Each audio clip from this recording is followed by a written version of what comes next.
Muy buenas noches, querida familia. Un martes más para encontrarnos aquí con el amor de los amores, con el Señor de señores. Bienvenida familia de la nación, bienvenida familia de la región del NEA. Aquí estamos, como dijimos, para alabar y bendecir en esta noche este gran encuentro de amor con el Señor, que te ama, que nos ama y que tiene un plan maravilloso de amor para con cada uno de nosotros. Vamos a comenzar este encuentro de esta noche cantándole, dándole la alabanza y la gloria a su nombre. Venga la música, venga el ritmo, venga la alegría, y en el nombre del Señor comenzamos este encuentro de alegría y de gozo con Él. Palmitas, palmitas, a ver allá desde el otro lado, vamos. Cantaré al Señor por siempre, su diestra es todo poder. Otra vez. Cantaré al Señor por siempre, su diestra es todo poder. Echado a la mar, él lo perseguía, y este caballo, echado a la mar. Echó a la mar, él lo perseguía, y este caballo echó a la mar, echó a la mar los carros del faraón. Oh, hey, hey, la la la la la la la la la la la la la la. Vamos, vamos. La la la la la la la la la la. La la la la la la la.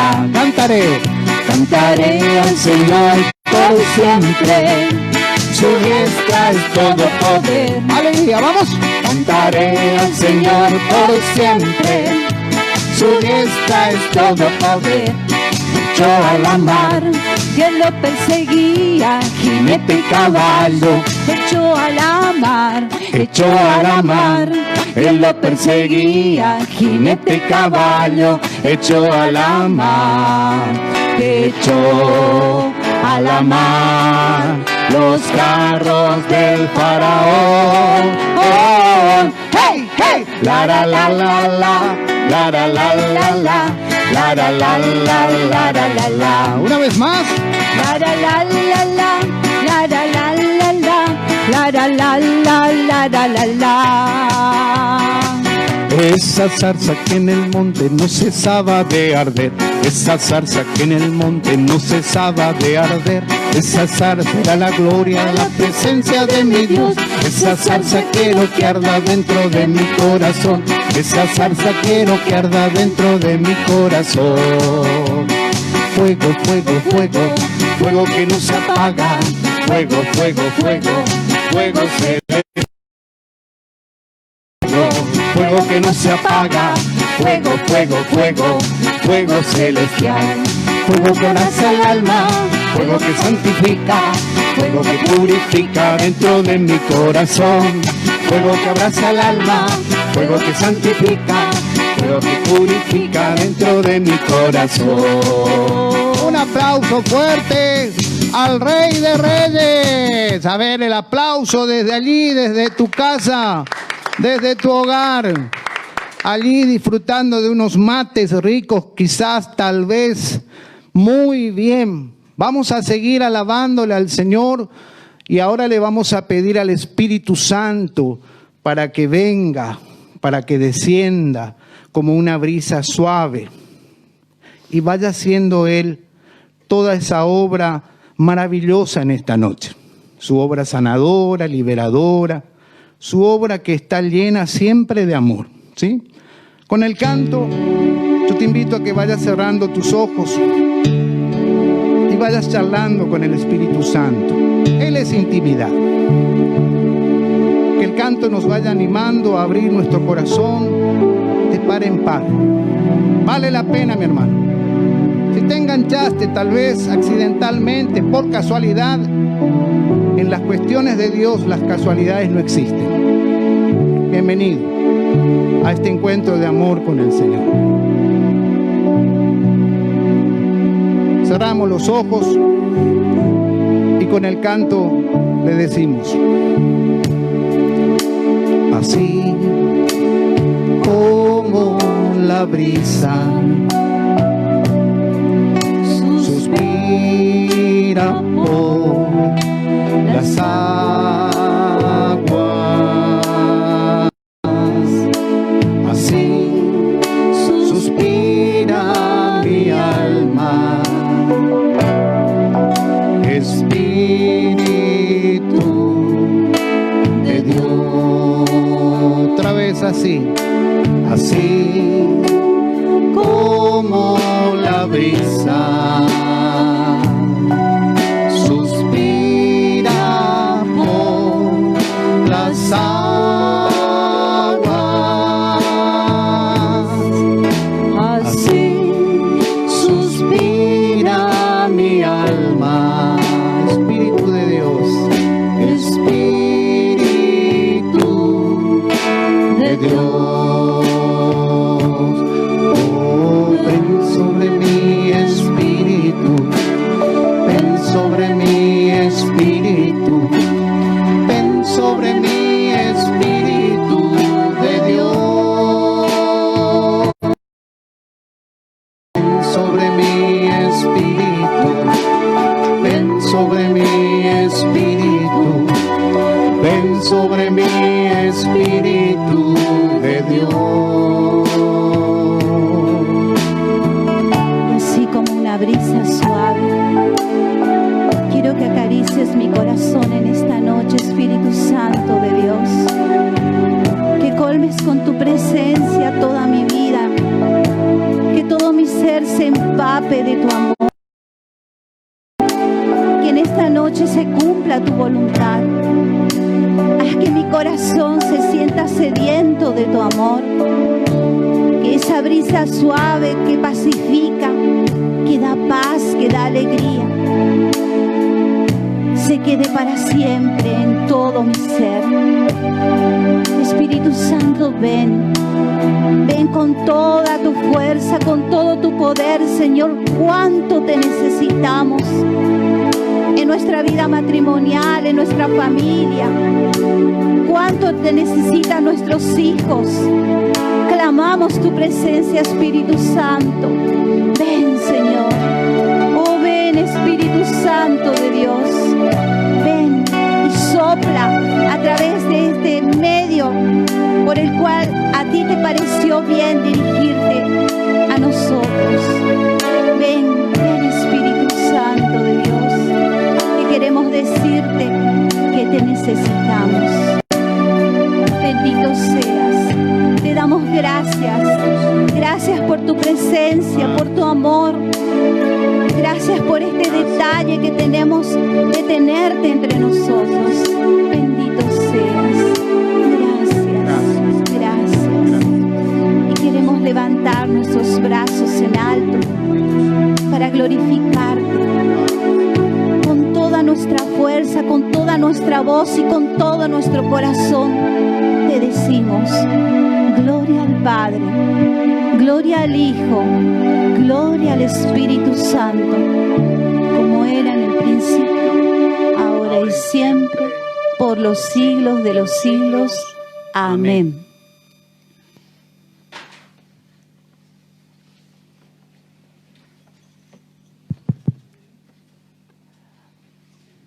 Buenas noches, hermanos, bienvenidos. Mi nombre es Luis Ferreira, soy de la diócesis de Formosa y bueno, yo he sido invitado en esta noche para compartir con todos ustedes este encuentro de los martes que está destinado a las parejas y a los matrimonios del nordeste argentino. Y bueno, para mí es un placer, es una alegría poder compartir con ustedes. Hoy el tema que nos convoca es la relación de los padres con los hijos, enfocado desde un punto de vista, digamos, profesional. Martes tras martes, los matrimonios que intervienen hablan desde la experiencia, desde la rica experiencia vivida en el matrimonio y desde la preparación doctrinal que tienen sobre este tema. Hoy me invitaron para hablar como hijo de Dios, como cristiano primeramente, y también desde la profesión de psicólogo, sobre esta relación tan importante entre padres e hijos. Esta relación nace del anhelo del corazón humano, o sea, de dos cuestiones fundamentales que mueven a la persona para querer tener un hijo. Son dos cuestiones. La primera está relacionada con cuestiones instintivas. Todas las especies tratan de procrear para conservar la especie. El ser humano no tiene un instinto puro, le quedan rastros instintivos, y esos rastros instintivos le mueven a desear concebir un hijo. Y una segunda cuestión es el anhelo de trascendencia que tiene el corazón humano. El ser humano, a diferencia de las demás especies, animales y vegetales, tiene un anhelo de trascender esta vida, no como una planta que muere, se seca y desaparece, sino en el corazón humano siempre ronda la pregunta: ¿qué hay después de esta vida? Y por la fe es una de las maneras de darle respuesta a este anhelo de trascendencia. Creemos que la vida verdadera comienza después de esta vida. Y una de esas maneras de trascenderse a sí mismo es teniendo un hijo o una hija. Entonces, el día de mañana yo ya no estaré sobre esta tierra, pero en cierto modo seguiré estando en mi hijo, en mi nieto, en mi bisnieto. Ellos me van a mantener vivo en su memoria, van a hacer mención de mi nombre, me van a recordar y van a hacer de que yo trascienda esta vida. Esos anhelos, ese anhelo fuerte es el que mueve al ser humano a procrear, a desear tener un hijo o una hija. Hay algunas excepciones. Desde lo patológico hay algunas patologías que las personas que lo padecen no quieren tener hijos, no solamente no quieren tenerlos, sino que para ellos representa un terror. Hay algunas psicosis que cuando la persona que lo padece, cuando se entera de que va a tener un hijo, a veces se desata la psicosis porque cree que no tiene los elementos para hacer frente a esa responsabilidad. En esta cultura globalizada también, en esta nueva cultura capitalista, muchas veces se prioriza el progreso profesional, el progreso económico, el cuidado del cuerpo, de la imagen. Entonces hay también personas que priorizan su profesión antes de tener un hijo, o priorizan su imagen, cuidar el cuerpo y no concebir un hijo. Pero esas son excepciones. La regla general es que el ser humano desea siempre tener un hijo, y particularmente cuando ama a alguien, su corazón tiende hacia eso, a tener un hijo con la persona amada. Por eso la palabra hijo y la palabra hija es una palabra que resuena fuerte en nuestras vidas, porque es una palabra que ha sido pronunciada sobre nosotros con amor. Y es una palabra que nosotros pronunciamos sobre alguien con amor. La palabra hijo o hija dicha por nosotros tiene un nombre, tiene un rostro, tiene una voz. Hijo, levántate, ya es hora de ir al colegio. Hija, vení, sentate, tomá la leche, está la merienda. Es una palabra que no es indiferente. Y cuando la pronunciamos, es una palabra que sale de las entrañas con cariño. Cuando nos enojamos con nuestros hijos, generalmente ya desaparece la palabra hijo, hija, y ya aparece el nombre. Si fulano, no hagas eso. Fulano, ¿qué estás haciendo? Pero la palabra hija e hijo va muy ligado al afecto. Y para nosotros, los cristianos, tiene un doble valor y un doble significado muy fuerte, ya que nuestra fe se edifica sobre historia de hijos. Nosotros somos hijos de Abraham en la fe. Todos nosotros tenemos un padre en la fe que es Abraham. La historia de Abraham es la historia de un matrimonio. Abraham y Sara, era su esposa, ya eran ancianos y nunca pudieron concebir. Su deseo, otro de los anhelos del corazón humano fuerte cuando va a tener un hijo, junto con ese deseo de tener un hijo, es el deseo de tener un lugar para vivir y para criar sus hijos. Bueno, Abraham no tenía ninguna de las dos cosas. Él era un pastor nómada que tenía mucho ganado, pero no tenía un lugar. Entonces alquilaba los campos, iba recorriendo, pastoreando su ganado y pagando una renta por los lugares donde él iba pasando. Y había llegado a los 99 años y su esposa a los 90 y no pudieron tener hijos. La Biblia dice que después de caer en pecado el hombre, la relación de Dios con el hombre se cortó, era imposible, el hombre no podía llegar a Dios. Entonces Dios genera un plan para poder llegar al hombre. Para eso elige una persona, que es Abraham, como para restituir esa relación con el hombre, para que de ese hombre nazca un pueblo y ese pueblo le dé a conocer a Dios a todo el mundo. Para eso lo elige Abraham, de 99 años. Se le presenta un día a Dios y le dice, se presenta porque no lo conocían, él le dice, yo soy el Dios de las alturas, caminá en mi presencia y cumplí mis mandamientos y yo te voy a bendecir grandemente y te voy a conceder todo lo que anhela tu corazón. Y Abraham le dice, ¿y qué me podés dar? Si lo que yo quería era un hijo y nunca lo pude tener. Y toda mi vida anduve errante, no tengo un lugar propio. Y ahora pensamos que mi esclavo Eliezer me iba a heredar porque no tengo herederos. Y le dijo Dios, no te va a heredar tu esclavo, te va a heredar un hijo de las entrañas de tu mujer. Sara te va a dar un hijo y ese va a ser el heredero. Y Abraham dice que se postró en tierra y escondió la cara y se rió. A los 99 años me va a dar un hijo. Y Sara, 90 años, y vamos a tener un hijo. Y le dijo Dios, no te rías. Y lo sacó afuera de la tienda y le hizo un ejercicio de visualización. Le dijo, mira el cielo, mira las estrellas.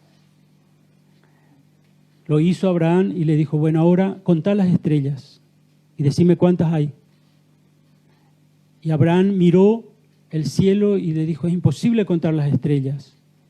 Son infinitas. No puedo. Son muchísimas, incontables. Bueno, le dijo Dios, así va a ser la descendencia tuya y de Sara. Como las arenas de las orillas del mar, así va a ser la cantidad de tu descendencia, incontables. Y al año, Sara tuvo un hijo que se llamó Isaac.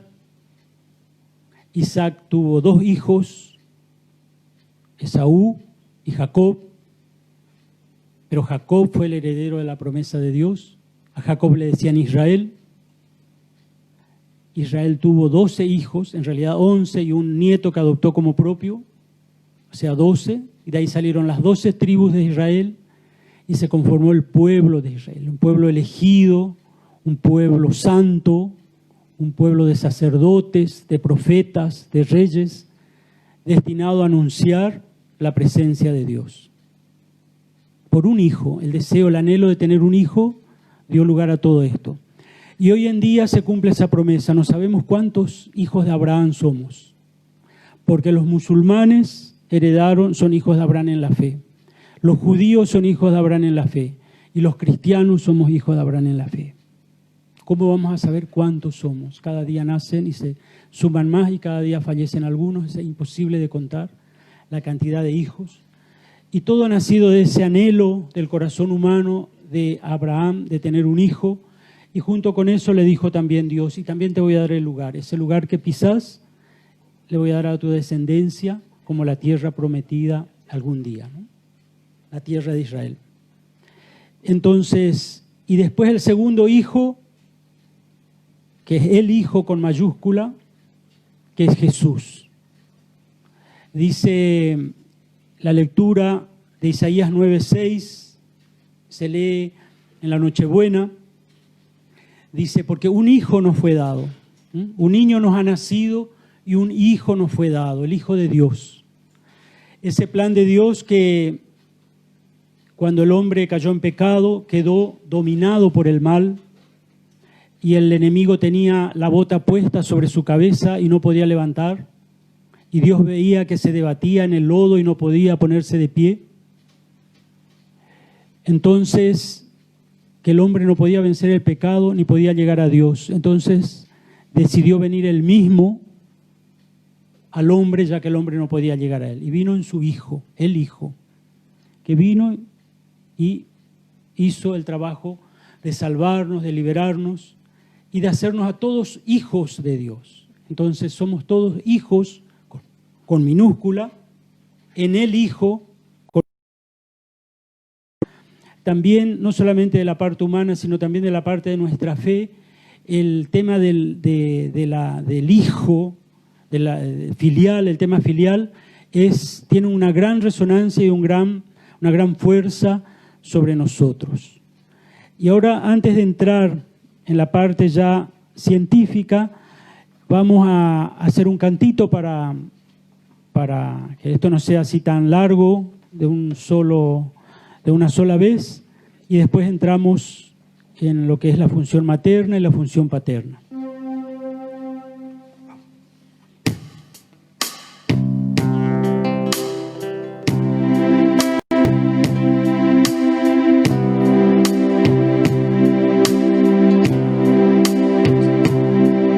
Saber que soy tu hijo, Señor, alegra mi corazón. Tu hijo soy yo, Señor.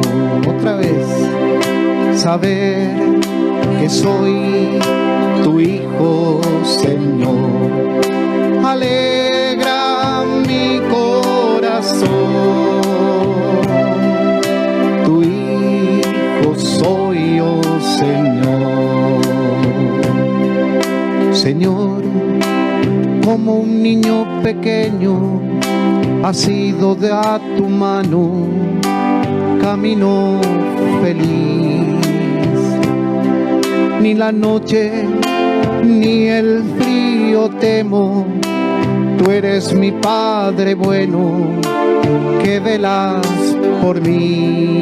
Vamos, familia, saber que soy tu hijo, Señor, alegra mi corazón.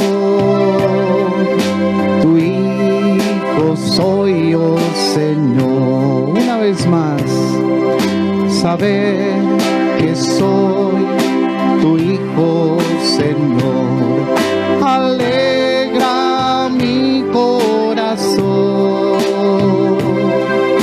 Tu hijo soy yo, Señor. Tu hijo soy yo, Señor. Muy bien. Entonces vamos a continuar ahora con este tema, la relación de los padres con los hijos. Yo tomé los 5 primeros años de desarrollo infantil que son los 5 años fundamentales, los primeros años. Fundamentales quiere decir, viene de fundamento. Fundamento es la base sobre lo cual se edifica posteriormente.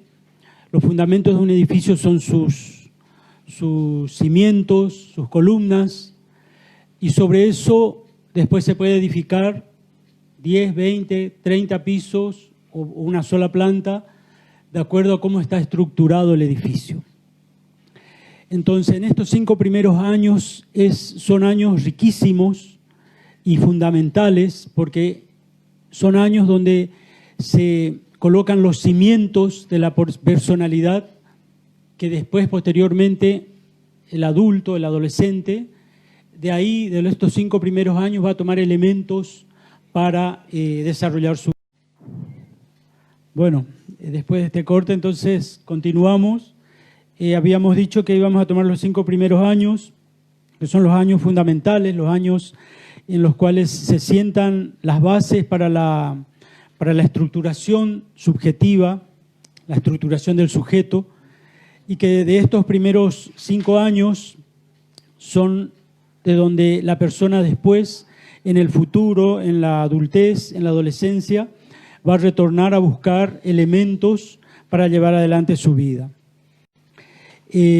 Para el desarrollo de estos 5 primeros años, que son fundamentales, hay 2 funciones que no deben faltar, que son la función materna y la función paterna.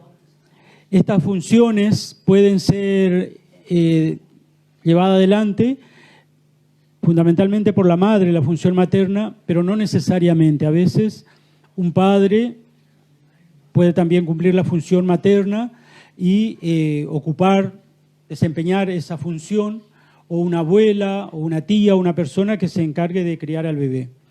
Y la función paterna, que tiene que ver con los límites, con la ley, con los cortes, con la autoridad, está asociada al padre, a la autoridad paterna, aunque también una mamá sola igual puede desempeñar las 2 funciones.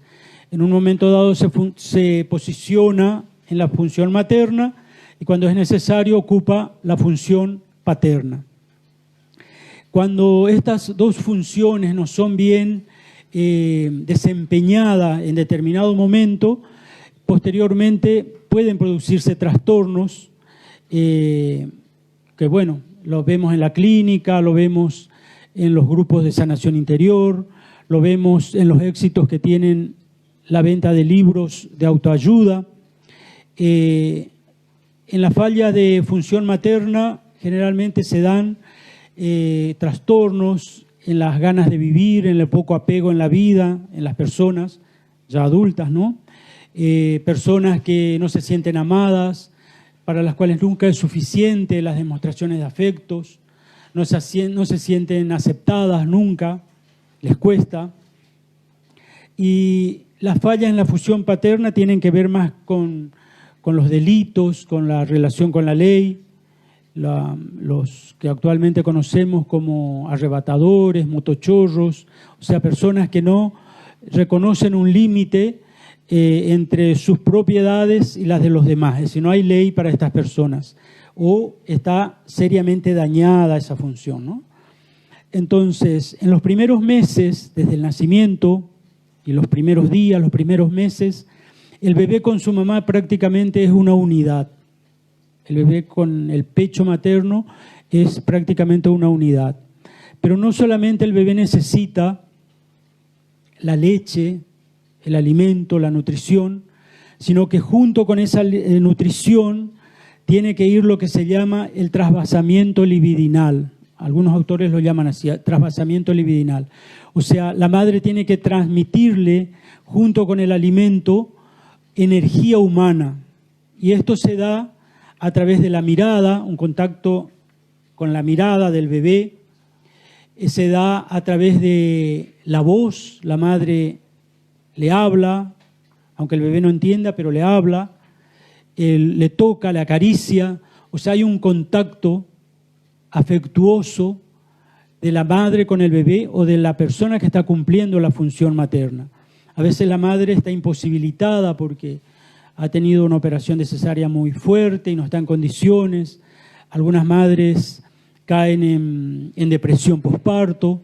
Entonces la persona que la reemplaza es la que tiene que cumplir esta función y ocuparse de que no solamente el bebé se alimente, sino que también reciba esta energía humana a través de este contacto visual, táctil, de la voz.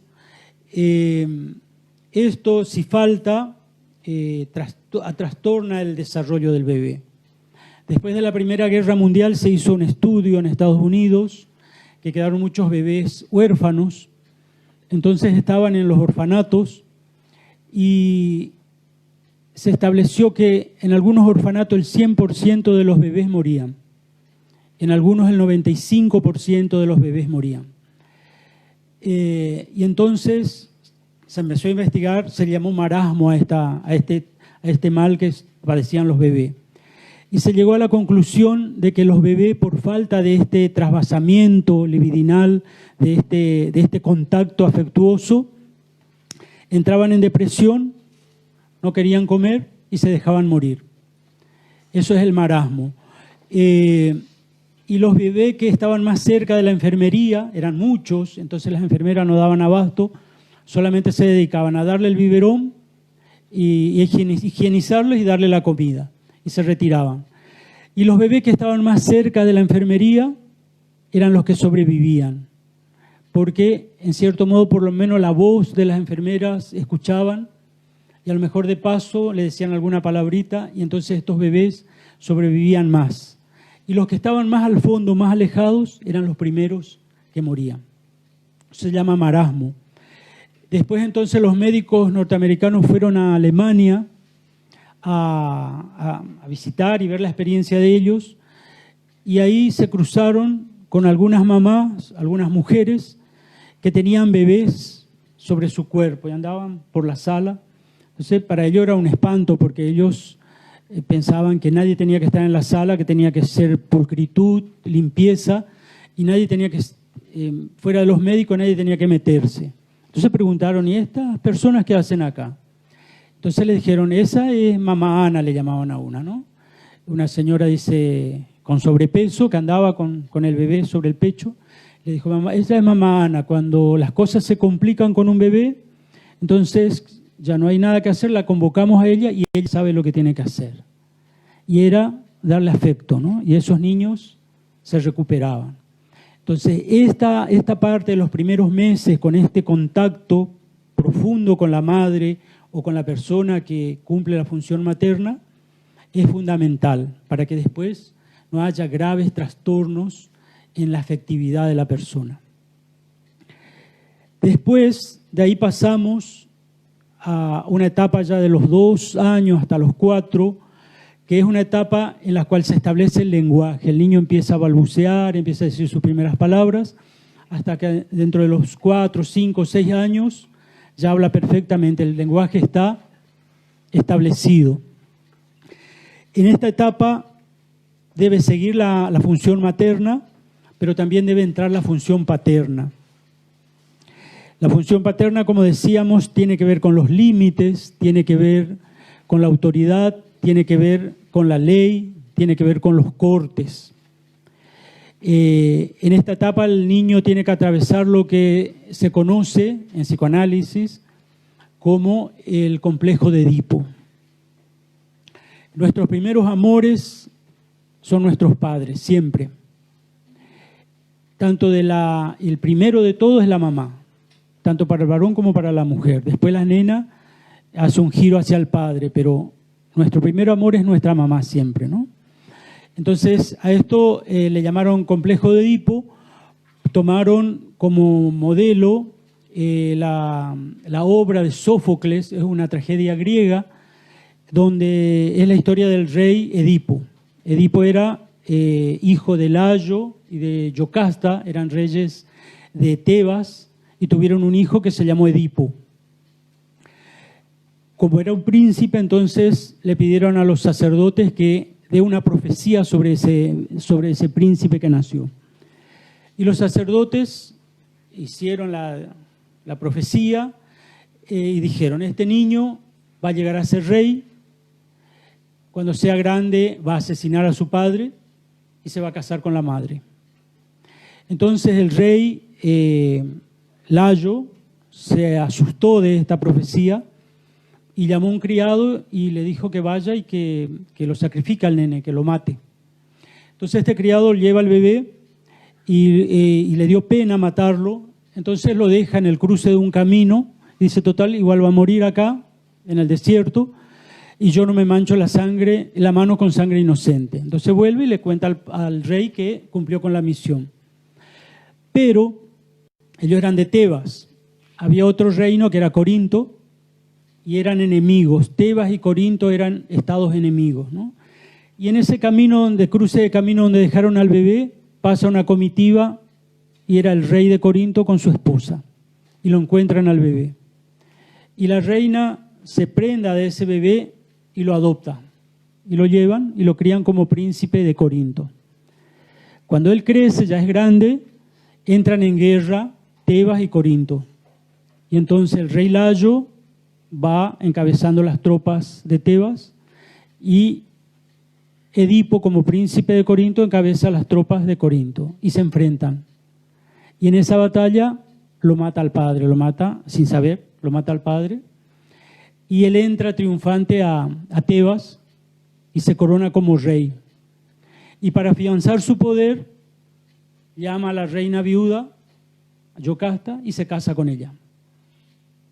Claro, y después entonces empieza toda una serie de desgracias en el pueblo, de castigos que no sabían por qué, entonces convoca a los sacerdotes otra vez que pregunten a los dioses por qué pasaba eso, y los dioses le dicen sí, porque se cometieron 2 crímenes gravísimos, el parricidio, o sea, alguien mató al padre, y el incesto, la relación con la madre, y por eso los dioses castigan a esta sociedad.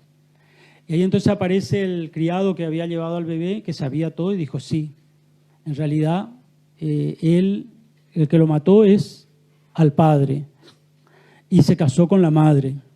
Bueno, y ahí se desata toda la tragedia griega, ¿no? Entonces, de esta figura toman para describir estos años del complejo de Edipo, le llaman, lo que tiene que atravesar el bebé, el niño, que es el amor hacia la madre.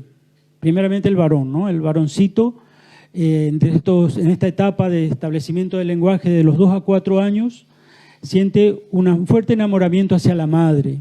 Eso a veces lo escuchamos y nos reímos, porque el nene dice, mi novia es mi mamá, o cuando yo sea grande yo me voy a casar con mi mamá, o le besa y le dice te amo, es decir, hay como está prendado de la madre, ¿no? Y entra en conflicto con el padre, porque el padre tiene que poner la ley, entonces el padre va cortando, le dice, bueno ya, basta, que vaya a dormir a su cama, sacalo ya, apartalo, que vaya a dormir a su cama. No, déjalo un rato más. Y bueno, así, ¿no? No lo mimes tanto, déjale que coma solo. Es decir, entonces entran con una rivalidad con el padre y un enamoramiento hacia la madre.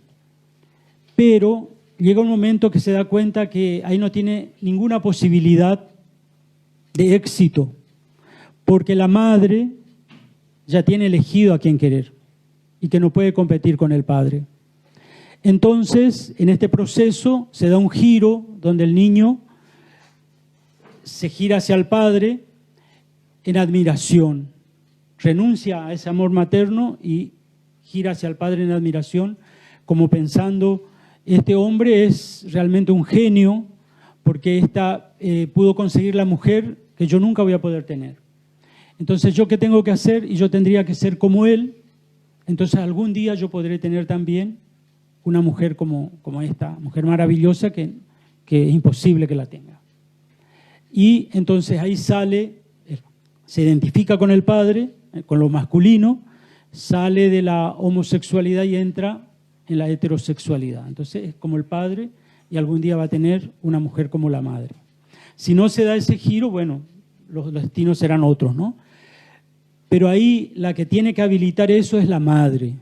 Es decir, cuando el padre marca la ley, la madre tiene que habilitarle. Es decir, sí, hacele caso a tu papá. Hacé lo que dice tu papá. Mirá que a tu papá no le gusta.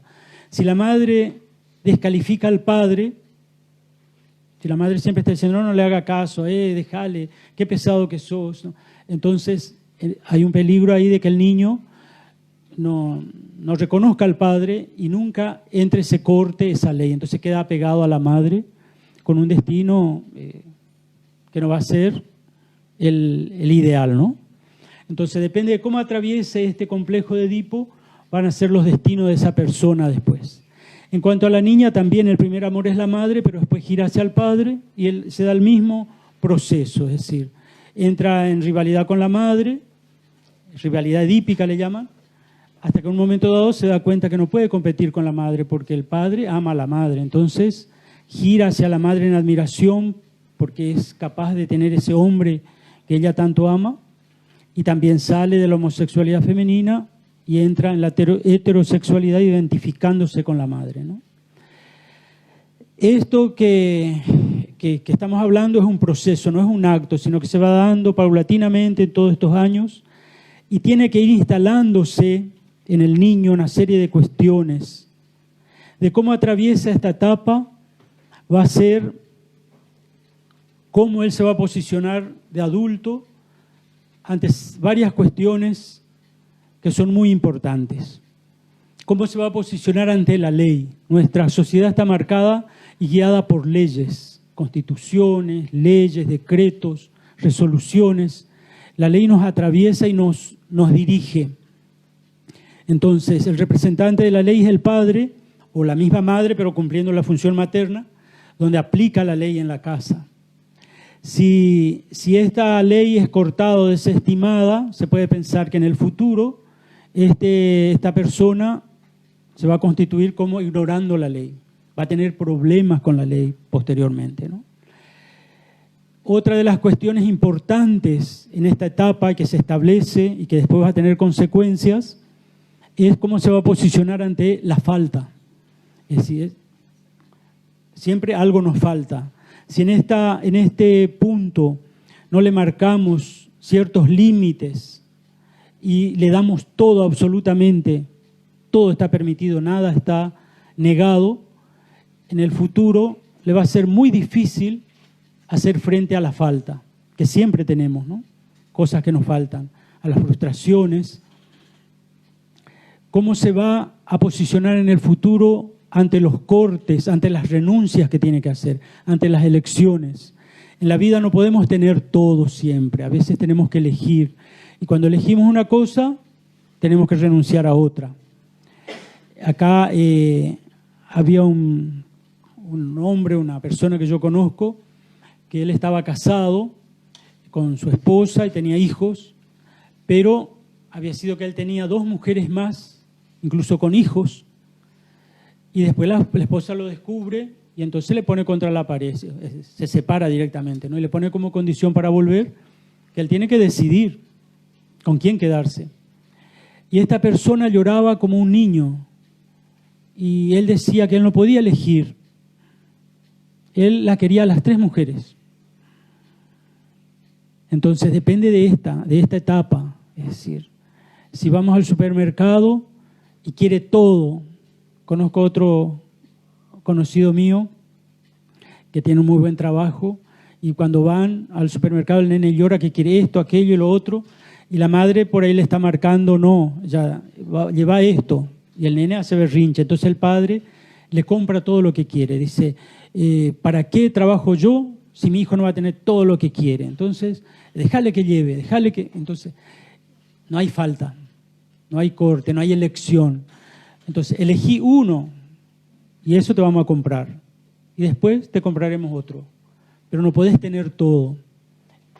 Es muy importante en esta etapa esto para que después en la vida pueda hacer frente a estos cortes, a estas renuncias, a estas faltas. Cómo hace de esta etapa también depende cómo hace frente después a las frustraciones. Es decir, se llama tolerancia a la frustración. Baja o alta tolerancia a la frustración. Si en esta etapa el niño no tiene límites o no se le enseña que siempre, no importa que se equivoque, puede hacerlo de vuelta, puede intentarlo nuevamente, posteriormente ante cada fracaso va a dejar de intentarlo y va a ir de fracaso en fracaso, es decir, no va a tener tolerancia a la frustración. Vemos en Lucas 2:48 cómo María ejerció la función paterna en Jesús cuando él fueron al templo y él se quedó. Y ellos caminaron 2 días y creían que Jesús venía con el papá y el papá creía que venía con la mamá. Y cuando se juntan se dan cuenta que no estaba con ninguno de los dos. Entonces vuelven al templo y lo encuentran a Jesús hablando con los doctores de la ley. Y María le hace una reprensión fuerte. ¿Por qué hiciste esto? Tu papá y yo estábamos muy preocupados. Y dice seguidamente Lucas, y el niño volvió y vivió obedeciéndolos. Y se desarrollaba y crecía en gracia delante de Dios y delante de los hombres. Entonces, esta etapa de los 2 a los 4 años, hay cuestiones que si no se implantan en esta etapa, después ya es imposible. Es decir, ya se puede trabajar en terapia, se puede buscar alguna manera de ayudar a la persona, pero ya lo que no se implantó, es imposible volver, porque son procesos que se van cerrando y se inician otro, y se cierra ese y se inicia otro, ¿no? Y bueno, para ir concluyendo, la relación con los hijos no es una relación simétrica, la relación con los hijos es una relación asimétrica. La relación simétrica es de 2 iguales. 2 amigos tienen una relación simétrica, de igual a igual. 2 compañeros de fútbol tienen una relación simétrica, de igual a igual. Un jefe con un subordinado no es relación simétrica, es asimétrica. Hay una autoridad sobre la otra persona. Entonces, hay padres que dicen por ahí, yo soy amigo de mi hijo. Mi hijo es... Nosotros tenemos una relación de amistad. Posiblemente quieran decir que no hay agresión, sino que lo acuerdan, que conversan las cosas y que se acuerda. Eso estaría bien. Pero amigos, no. Yo con mi amigo lo respeto, lo quiero, pero yo no puedo corregirle a mi amigo. Mi amigo no es mi responsabilidad de cómo le va a ir en la vida. Pero de un hijo sí. Entonces hay una relación de autoridad y de subordinación en la relación con los hijos. Que no quiere decir una relación de violencia ni de castigo físico. Las cuestiones acá, que los niños incorporen, hay 95% de cuestiones que son sí. La mayoría de las cosas tienen que ser positivas y tienen que ser sí en la vida del niño. Pero hay algunas cuestiones particulares que son no, y esas cuestiones que son no son innegociables. No se puede faltar el respeto a la mamá o al papá, no se puede golpear a la hermanita, no se puede ser cruel con los animales. Hay cuestiones que son no, entonces hay que explicarle, hablar, enseñarle y tiene que incorporar. Si es que no obedece, entonces alguna sanción tiene que haber, no de golpes, ni es para que el niño sufra, sino es para que el niño registre que cuando realiza algo que es no, hay una consecuencia, porque así es en la sociedad después. Si es que yo no obedezco y hago algo que no debo, alguien me va a poner en el lugar, a los golpes, o la policía, o el juez, o alguien, ¿no? Entonces, lo importante en esta etapa es que el niño incorpore eso, es decir, el 95% de cosas sí, puede jugar, puede comer, puede ser feliz, pero hay algunas cuestiones que no, y esas cuestiones no tienen que estar sujetas a negociación. Entonces, por eso decía que no es una relación simétrica, sino es asimétrica. No podemos dar recetas únicas para los hijos, porque todas las familias son distintas y todos los hijos son distintos. Un padre con 5 hijos tiene 5 hijos distintos. Y generalmente a los padres les cuesta aceptar que hay diferencia entre los hijos. Y generalmente son los mismos hijos los que hacen notar. Dice, fulano es el preferido, fulano tiene privilegio, o yo soy el último, siempre yo, cosas así, ¿no? cosas que manifiestan de que hay cierta diferencia. Sí, hay diferencia, porque los hijos son diferentes, tienen distintas conductas, distinto carácter, y los padres van tratando a los hijos de acuerdo a cómo ven que mejor pueden ayudarlos, ¿no? Entonces no podemos dar recetas únicas, porque si yo le digo hagan tal y tal cosa con su hijo, puede servirle a una familia y a la otra serle negativo, ¿no? Entonces, cada uno tiene que ir conociendo a sus hijos e ir buscando con estos elementos la mejor manera de guiarlos. Criar hijos, el objetivo de criar hijos en esta doble mirada es, uno, que Dios nos dio los hijos y espera que le devolvamos personas que crean en Él, hijos de Dios. Y por otro lado, la sociedad nos da la patria potestad y nos encomienda la responsabilidad de criar nuestros hijos y en algún momento devolvérselo a la sociedad como ciudadanos útiles, no como una carga, como un gasto, sino ciudadanos útiles, integrados y que puedan aportar positivamente a la sociedad. Pero por sobre todas las cosas es que sean felices, que sean personas felices. Ese es nuestro objetivo, ¿no? Los hijos no vienen para reemplazar a nadie, no vienen para reemplazar a un hermanito muerto. Los hijos no vienen para resolver las cuestiones que nosotros como adultos no somos capaces de resolver. No vienen para resolver la situación matrimonial, para ver si nos reconciliamos, entonces vamos a tener un hijo. Ahí tengo una paciente que es una persona maravillosa, ¿no? Es decir, una chica buenísima, pero la dificultad de ella es justamente establecer parejas. Le cuesta muchísimo. Y hablando, después de mucho tiempo, sus padres se separaron y entonces la madre los alejó del padre, directamente cortó el contacto y nunca más tuvieron contacto con el papá. Hasta ahora que ella empezó la terapia, hace ya un año más o menos, y ella empezó con inquietud de tomar contacto con el padre. Entonces empezó a mandarle mensajes, se estableció un vínculo ahí a través de los mensajes, y después ella ya quería verlo al padre para hablar, ¿no? Bueno, fue y habló con el padre.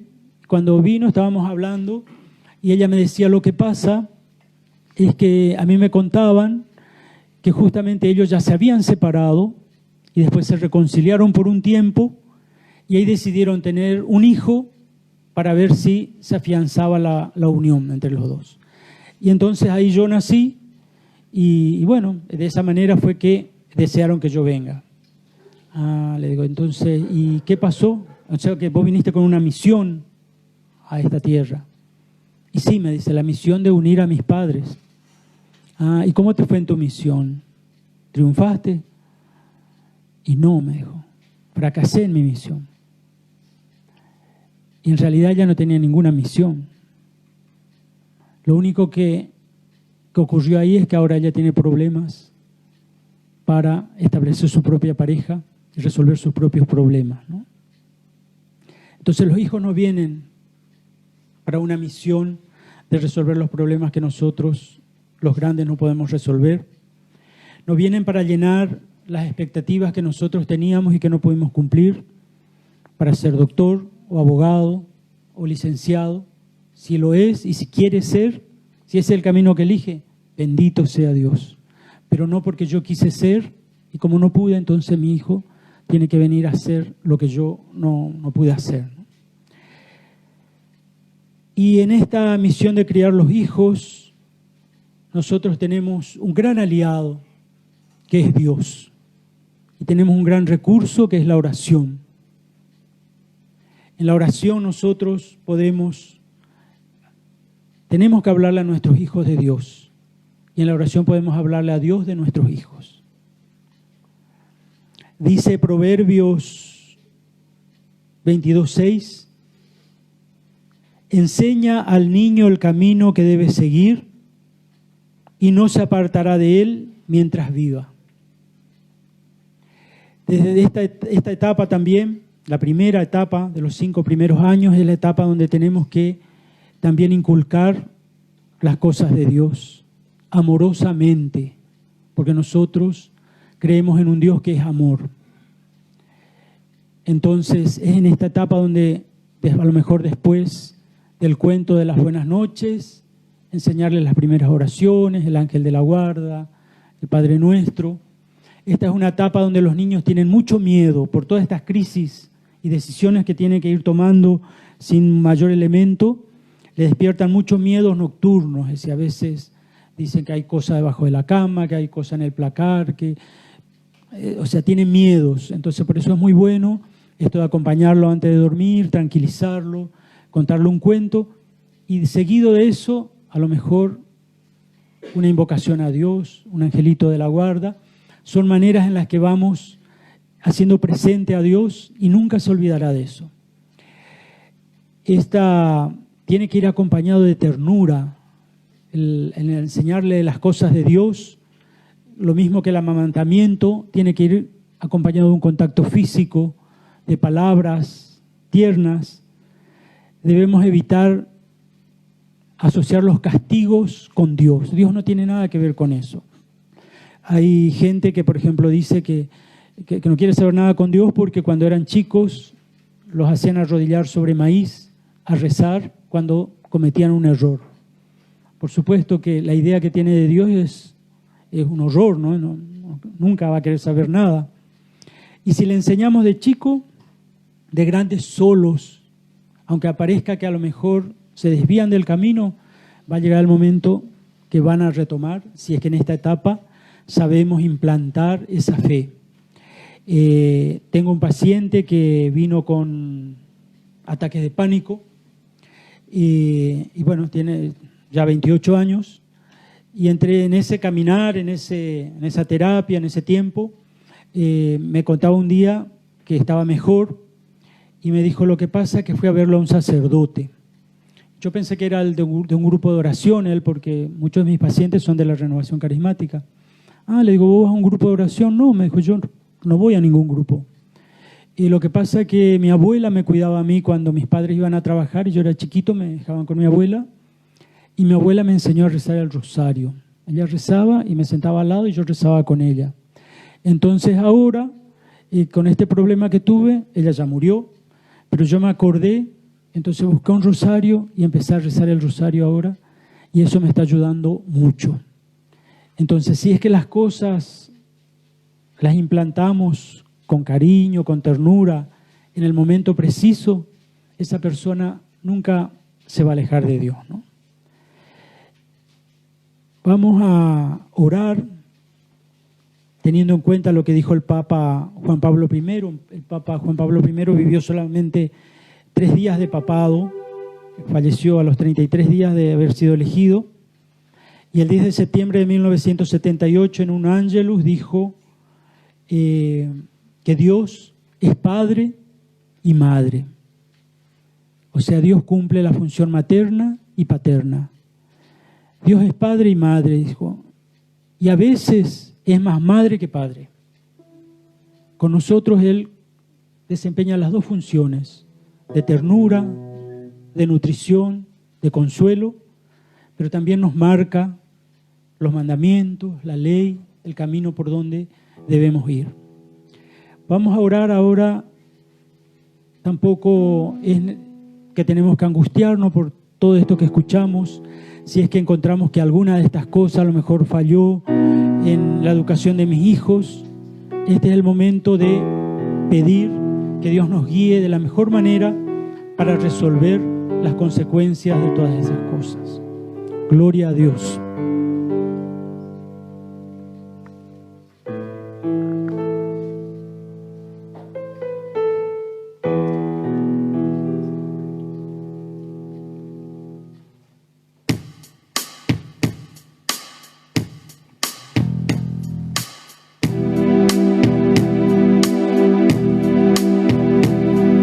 Te llevo desde niño muy adentro.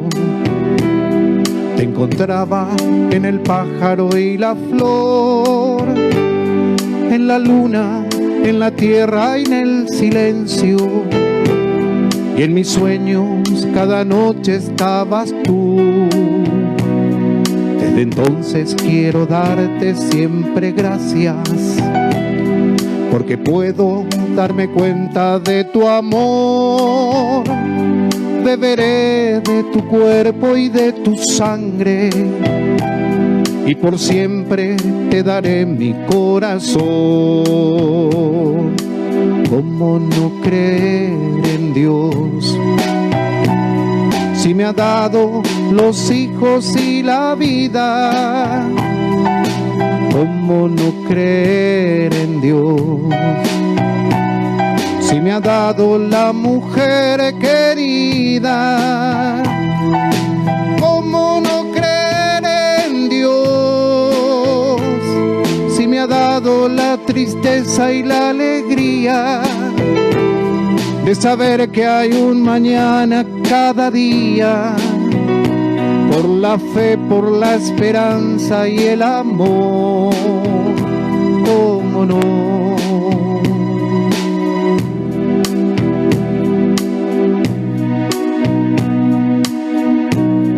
Te damos gracias, Señor, en esta noche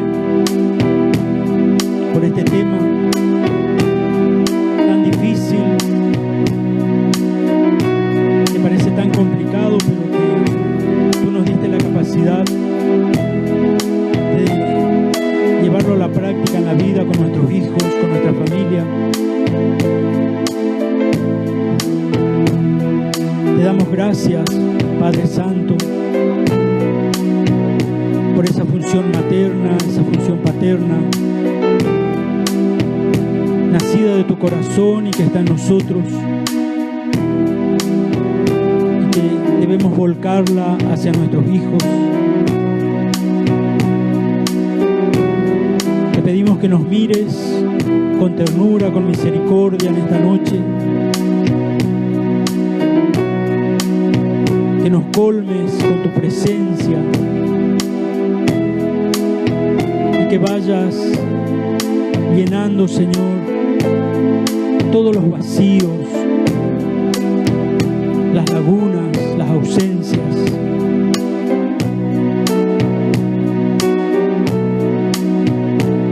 Inúndanos, Padre Santo, con esa capacidad de ser papá, de ser mamá, de decir la palabra justa, de tomar las decisiones acertadas.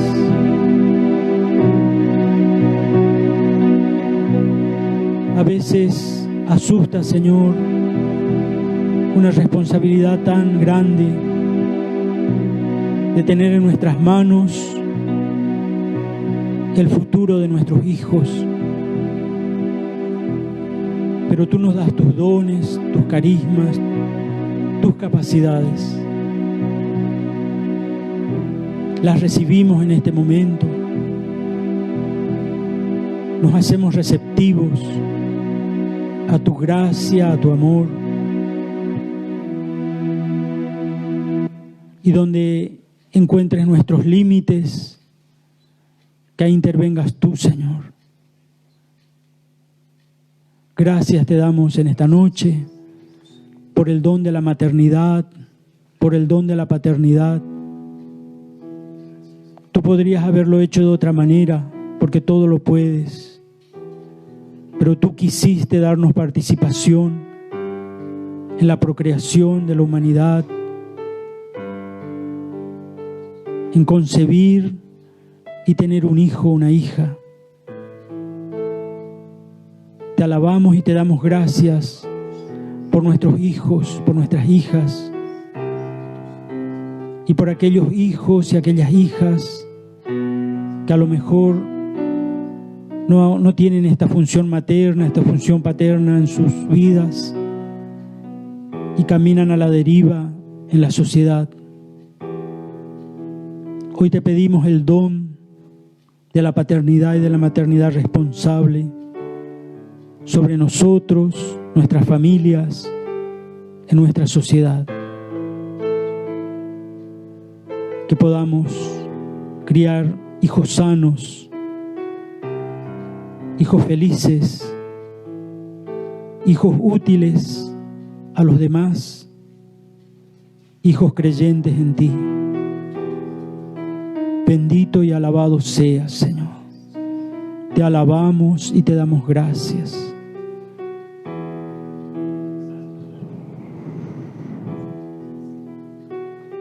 Bendito seas.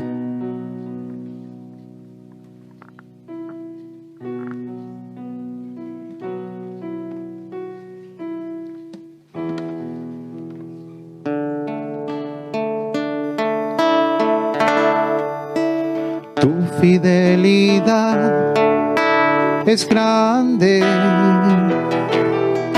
tu fidelidad incomparable, nadie como tú, bendito Dios, grande es tu fidelidad, tu fidelidad es grande, tu fidelidad incomparable, nadie como tú, bendito Dios, grande es tu fidelidad, grande es tu fidelidad.